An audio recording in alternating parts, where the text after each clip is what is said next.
الحمد لله الذي أنزل السكينة في قلوب المؤمنين. أشهد أن لا إله إلا الله وحده لا شريك له، وأشهد أن محمدا عبده ورسوله لا نبي بعده. اللهم صل على سيدنا محمد النبي الأمي وعلى آله وأصحابه ومن تبعهم.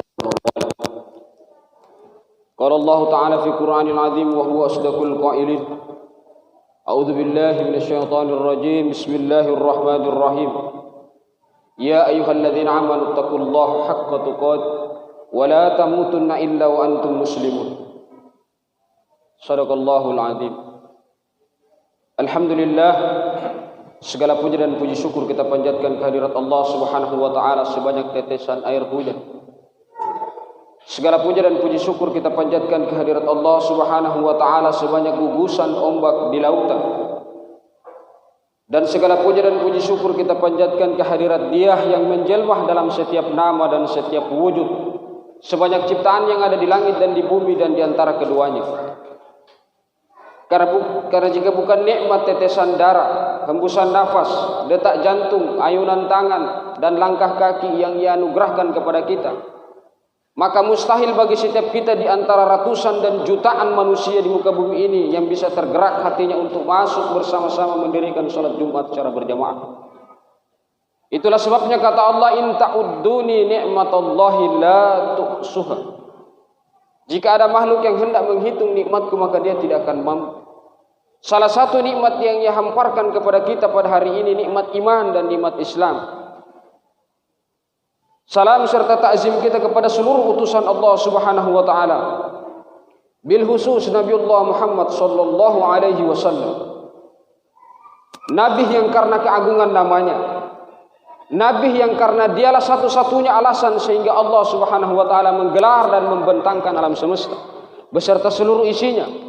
Dan dia juga pula yang dijadikan sebagai tokoh paradigmatik untuk kehidupan yang lebih baik. Hadirin sidang jamaah Jumat yang insyaallah dimuliakan dan sama-sama dirahmati oleh Allah Subhanahu wa taala. Innal insana lafi khusr illa alladzina amanu. Sesungguhnya manusia berada dalam kerugian kecuali illa alladzina amanu, orang yang beriman. Buah dari keimanannya, buah dari kepercayaannya melahirkan sikap kesolehan. Ternyata sikap soleh saja tidak cukup dengan solat, puasa, zakat dan haji. Jika tidak dikonversi, jika tidak di-upgrade menjadi watawasau bil haq, watawasau bis sabr. Saling ingat mengingatkan dalam kesabaran dan kebenaran. Jika tidak kita lakukan, maka kata Nabi akan datang suatu hukuman yang menimpa kalian. Ayyaba'afa Allahu. Dan kalau kita sudah datang di sebuah tanah yang lapang, kita berdoa, summa tad'unahu fala yastajaba lakum. Doa kita sudah tidak dikabulkan. Kenapa tidak dikabulkan? Karena tidak ingat mengingatkan. Itulah sebabnya di setiap khutbah Jumat, khutbah Idul Adha, Idul Fitri, khatib kerap kali memberikan pesan kepada diri khatib dan kepada kita semua untuk saling ingat mengingatkan dalam kebaikan. Ajak orang berbuat baik, ta'muruna bil ma'ruf, dan larang orang berbuat keburukan. Hadirin sidang jamaah Jumat yang insyaallah dimuliakan dan dirahmati oleh Allah Subhanahu wa taala. Hari ini kita masih bisa ditolong oleh Allah. Masih bisa ditolong oleh saudara kita, oleh bos kita, oleh keluarga kita, oleh sanak famili kita, oleh sahabat kita. Tapi pada masanya nanti, al-yauma na'timu ala afwahihim wa tukallimuna aydihim. Nanti pada masanya mulut dikunci, tangan akan bersaksi tentang apa yang dia lakukan, kaki akan bersaksi tentang apa yang dia lakukan. Apa yang dipertanggungjawabkan? Faman ya'mal mithqala dzarratin khairan yarah. Sekecil biji sawi, sekecil biji zarrah kesalahan yang kita lakukan akan diperlihatkan oleh Allah di yaumil. Wa may ya'glul ya'ti bimah ghallah yaumal qiyamah. Siapa yang curang maka kelak akan datang membawa kecurangannya. Maka silakan lakukan kecurangan, silakan lakukan bohong-bohong, silakan menipu, silakan berbuat apapun yang menurut kita benar. Karena hari ini kita masih bisa ditolong oleh saudara kita. Hari ini kita masih ditolong oleh bapak tak, ibu tak. Tapi pada masanya di mana ibu, bapak, saudara, bahkan anak sekalipun tidak mampu menolong kita karena kita akan mempertanggungjawabkan apa yang kita lakukan. Hadirin sidang jamaah Jumat yang insyaallah dimuliakan dan dirahmati oleh Allah Subhanahu wa taala. Suatu ketika Asi bin Wa'il bertanya kepada Nabi, "Ya Muhammad, bagaimana mungkin Tuhanmu mampu menghidupkan sesuatu yang telah hancur menjadi tulang belulang?" Rasulullah kemudian terdiam sampai datang Jibril menyampaikan wahyu dalam Quran surat Yasin. Kul, katakan Muhammad, ayyu'i hadza rabbukal adal idzam. Katakan Muhammad bahwa tidak susah bagi Allah untuk menghidupkan sesuatu yang dahulunya tidak ada menjadi ada. Berproseskah? Berapa lamakah Allah membutuhkan itu? Inna amruhu arada syai'an ayyakula lahu kun fayakun. Jadi kita memahami kun fayakun itu bukan satu kali jadi, tetapi ada proses dalam kaidah sunnatullah. Ada proses dalam kaidah sunnatullah. Hadirin sidang jamaah Jumat yang insyaallah dimuliakan dan dirahmati Allah Subhanahu wa taala. Pada kesempatan Jumat kali ini izinkan kami untuk menyampaikan beberapa hal yang barangkali bisa menjadi bekal terbaik, yang barangkali bisa menjadi ransum terbaik untuk memasuki 2022. Karena jika insya Allah ini adalah minggu kedua dari terakhir, Jumat kedua dari terakhir sebelum kita memasuki tahun 2022. Ada beberapa banyak hal yang kita telah lalui, yang kita telah alami. Barangkali izinkan kami untuk merefleksikan kembali. Sebagaimana Allah menyampaikan dalam Quran surat Ar-Rum ayat 41. Zakharal fasadu fil barri wal bahri. Allah menggunakan diksi zaharal fasad. Allah menggunakan diksi telah nampak, bukan akan nampak. Kalau akan nampak berarti sesuatu yang akan terjadi. Tetapi kalau Allah menggunakan diksi kalimat zaharal fasad, berarti telah nampak artinya sedang terjadi. Telah nampak kerusakan di darat, di laut, bima kasabat aidin nas, oleh perbuatan manusia. Itulah sebabnya ada seorang filsuf namanya Abu A'la Al-Maududi punya anak murid bernama Maryam Jamilah. Ia menyebutkan jika melepaskan persoalan fenomena alam, banjir, longsor, gempa bumi dan lain sebagainya dengan faktor-faktor transenden, dengan faktor yang melepaskan diri dari Tuhan, maka itu bentuk sekularisme. Orang-orang yang terlalu paham tentang dunia. Jadi faktor alam, fenomena alam tidak boleh dilepaskan dari sifat kemahakuasaan Tuhan. Itu yang dia maksud. Itu adalah bentuk sekularisme yang paling mengkhawatirkan. Tetapi menganggap fenomena alam adalah takdir Tuhan, itu jauh lebih mengkhawatirkan. Misalnya, kita coba untuk menyederhanakannya. Terjadi kecelakaan. Seseorang celaka dan kita menganggap itu takdir Tuhan tanpa memperlihatkan, tanpa memikirkan bahwa ada keabaian dan kealpaan dari manusia itu sendiri. Tetapi menganggap kecelakaan itu adalah kelalaian manusia tanpa takdir Tuhan, itu juga bentuk sekularisme yang mengkhawatirkan. Misalnya terjadi longsor, terjadi bencana alam, terjadi gempa bumi, terjadi gunung meletus. Akal harus mengurainya sebagaimana Al-Quran menjelaskan dalam Quran surat Al-Jasiyah. Tidakkah kita memikirkan bahwa tidak ada satupun yang Allah ciptakan itu dalam keadaan yang sia-sia?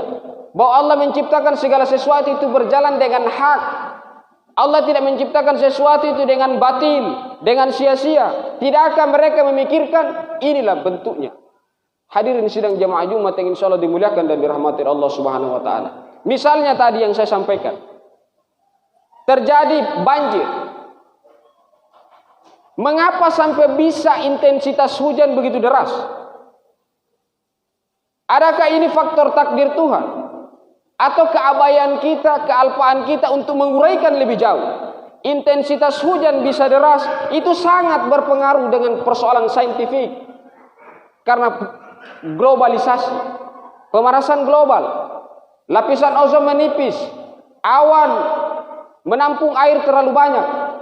Karena kepantulan cahaya dari bumi itu sangat bias terhadap awan.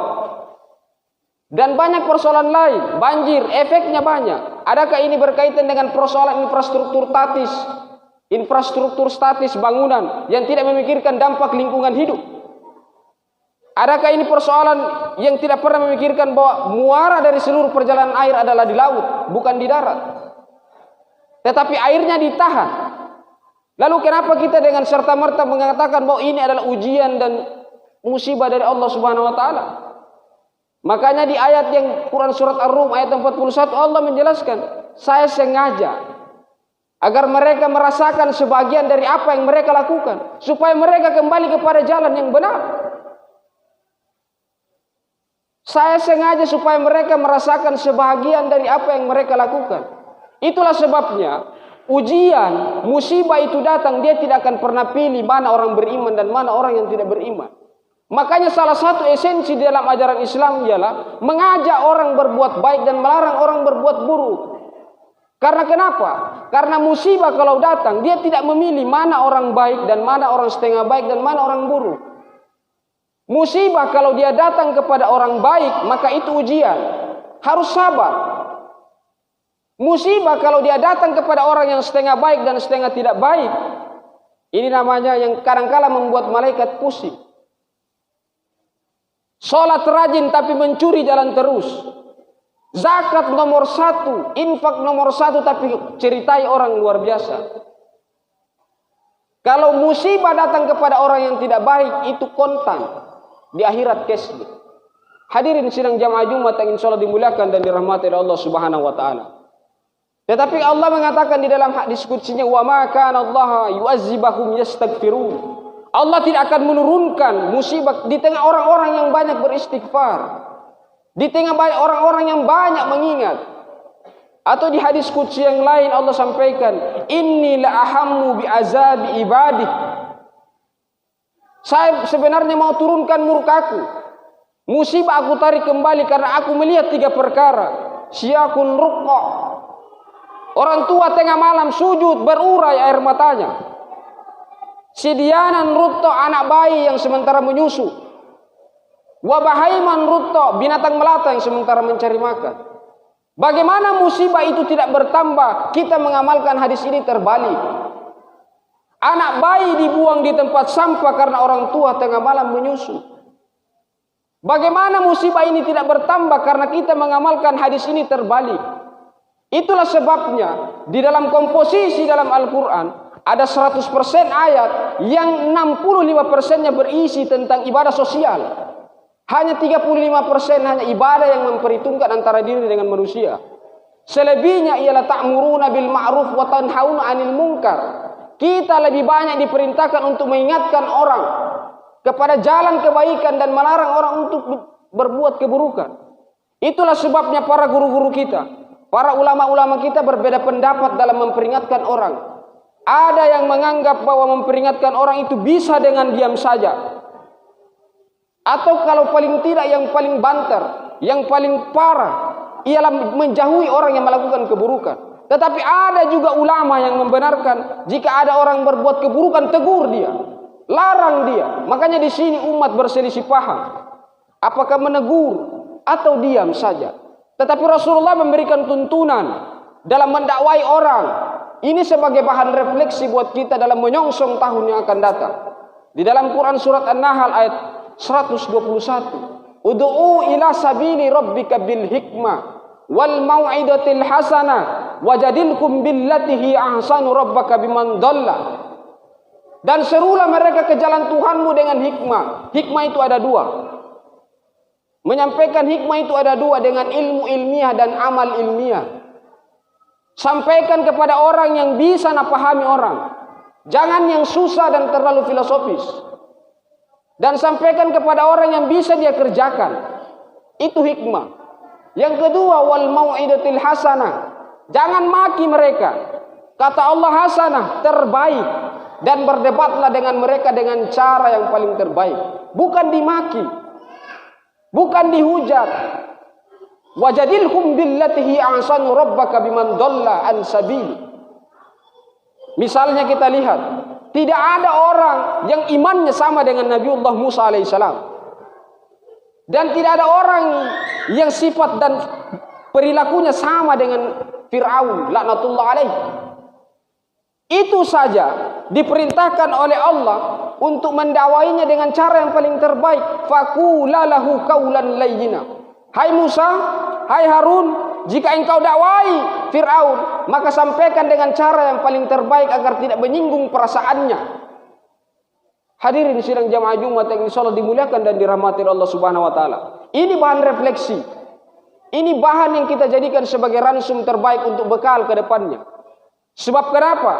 Kegagapan kita, keabayan kita yang kurang mahir bertutur kata, keabayan kita yang kurang mahir dalam menuliskan sesuatu kadangkala menyinggung perasaan orang. Kadangkala menghardik orang lain tanpa kita sadari. Padahal Quran memberikan tuntunan.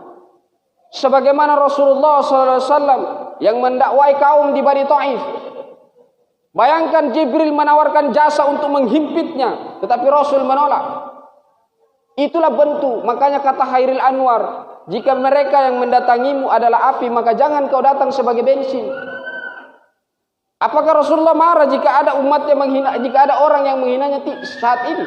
Tidak akan mungkin. Sebab bagaimana mungkin Rasulullah yang dihardik oleh kotoran unta, dilempari pelipisnya berdarah, datang Jibril menawarkan jasa untuk menghimpit, tetapi kata Rasul jangan. Doakan saja mereka.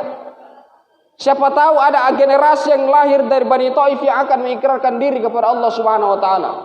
Hadirin sidang jamaah Jumat yang insyaallah dimuliakan dan dirahmati Allah Subhanahu wa taala. Pesan yang ketiga, reformasi terbesar yang pernah terjadi sepanjang peradaban umat manusia ialah reformasi yang pernah dilakukan oleh Rasulullah sallallahu alaihi wasallam. 13 tahun dalam periode Mekah hanya untuk menanamkan tonggak dan tauhid. 13 tahun Rasulullah bergelut di Mekah,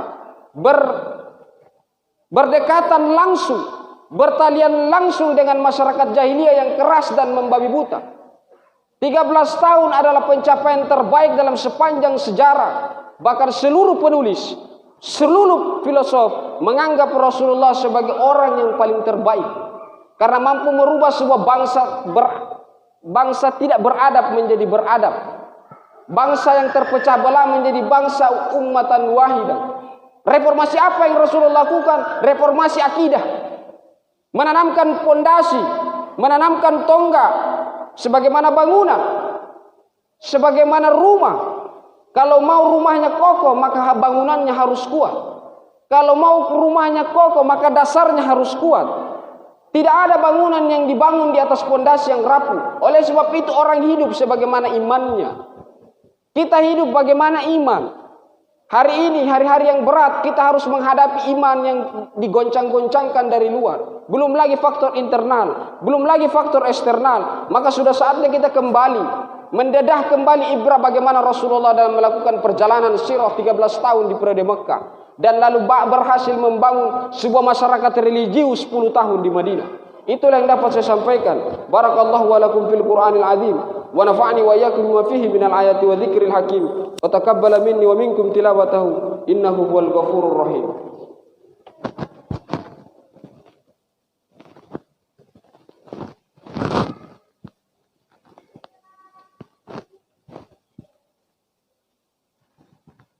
Alhamdulillah. Alhamdulillahilladzi arsala rasulahu bil huda wa dinil haqq. Asyhadu an la ilaha illallah wahdahu la syarika lahu wa asyhadu anna Muhammadan abduhu wa rasuluh. Allahumma shalli ala sayyidina Muhammadin wa ala ali sayyidina Muhammad. Di khutbah yang kedua ini izinkan kami untuk mengingatkan diri kami sendiri dan kepada kita semua bahwa Allah senantiasa memerintahkan kepada seluruh penduduk langit dan bumi untuk banyak-banyak bersolawat. Satu-satunya perintah yang Allah sendiri laksanakan ialah bersolawat kepada Nabiullah Muhammad sallallahu alaihi wasallam. Inna Allah wa malaikatahu yusalluna ala nabi ya ayyuhalladzina amanu sallu alaihi wa sallimu taslima. Sebab tidak ada amal-amal yang kita dapat andalkan sebagai bekal terbaik untuk masuk ke dalam surganya Allah Subhanahu wa taala. Nabiullah Adam diperkirakan dalam sejarah umurnya 1300 tahun. Satu kesalahannya 40 tahun dia bertaubat. Sebagaimana yang dinukil dalam kitab Ihya Ulumuddin Al-Ghazali. 40 tahun dia bertobat. Rabbana zalamna anfusana wa illam taghfir lana wa tarhamna lanakunanna minal khasirin. Umat Rasulullah SAW jika diprediksi mengikuti Rasulullah 63 tahun kurang lebih, dosanya sudah tidak terhitung. tapi mengharapkan pahala. Itulah sebabnya wasilah salawat, bekal.